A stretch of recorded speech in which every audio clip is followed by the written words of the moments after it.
मला अटक करण्याचा सरकारचा डाव सुरू आहे। अटक करण्याला आल्यास मराठ्यांची ताकद दाखवून देऊ, मनोज जरांगेंचा सरकारला इशारा।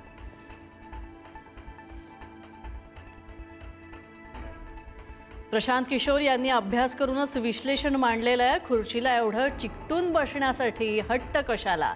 राष्ट्रवादीच्या रुपाली ठोंबरे पाटील यांचा सुनील तटकरेंवर नाव न घेता इशारा।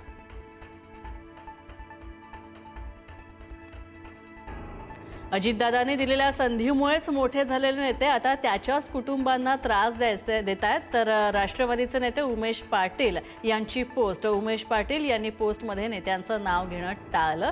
रोख कुणाकडे याची चर्चा।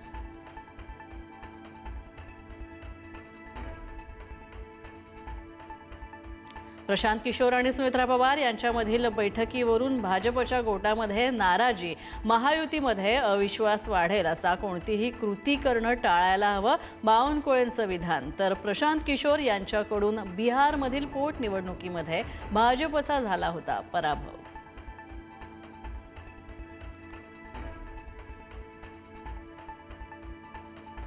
बंडखोर खासदार आणि पंतप्रधान मोदींच्या भेटीवर उद्धव ठाकरेंची टीका। मोदी विद्यार्थ्यांना भेटत नाहीत, मात्र गद्दारांना भेटतात। शिवसेना पक्ष आणि चिन्हासंदर्भात सुनावणी सुरू असताना गद्दार मोदींना कसे काय भेटले? ठाकरेंचा सवाल।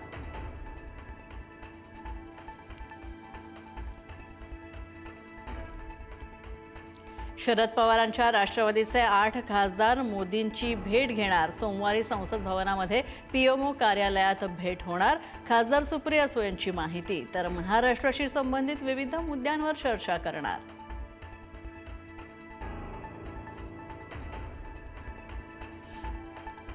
मुंबईच्या सिद्धिविनायक मंदिर देणगी घोटाळा प्रकरणी मुख्यमंत्र्यांचे चौकशीचे आदेश। मंदिर ट्रस्टच्या आर्थिक नोंदींची सखोल तपासणी करण्याचे आदेश। अहवाल सादर करण्याच्या सूचना। गेल्या 5 वर्षांमधील देणग्या आणि मौल्यवान वस्तूंचं ऑडिट होणार।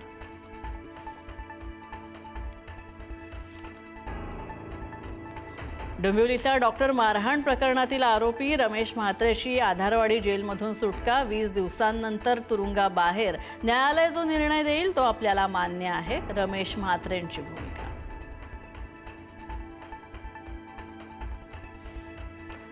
नागपूरच्या महिलेची परदेशात व्यवसायासाठी विक्री। पुण्यातल्या कंपनीनं नोकरीच्या नावाखाली विक्री केल्याचा आरोप। आरोपीच्या तावडीतून सुटून महिला भारतात आली। 8 जणांवर गुन्हा दाखल।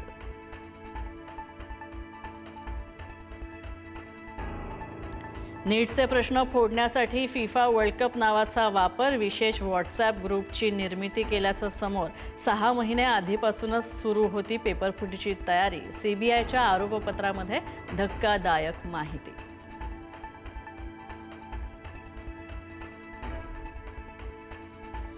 ठाण्यामध्ये शाळकरी मुलाचा ड्रग्ज सेवन करतानाचा व्हिडिओ व्हायरल। तर शाळेच्या गणवेशामध्ये वर्गातच ड्रग्जचं सेवन करत असल्याचं समोर।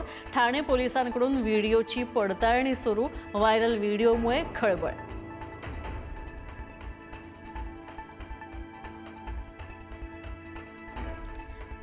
सिंधुदुर्गामधील आंबोली सावडाव धबधब्यांच्या सौंदर्याची पर्यटकांना भुरळ। तर माथेरान महाबळेश्वरमध्ये सुद्धा प्रवाहित धबधबे पाहण्यासाठी पर्यटकांची हजेरी।